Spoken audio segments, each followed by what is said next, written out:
ખ ખટારાનો પછી પછી પછી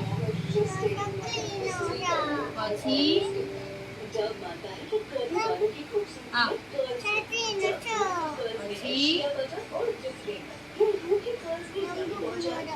પછી પછી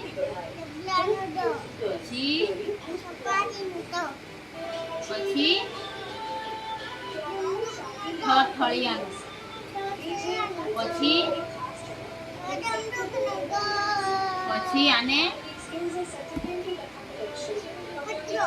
ઢગલાનો પછી અણાફેણનો અણ પછી પછી થડનો પછી દડાનો પછી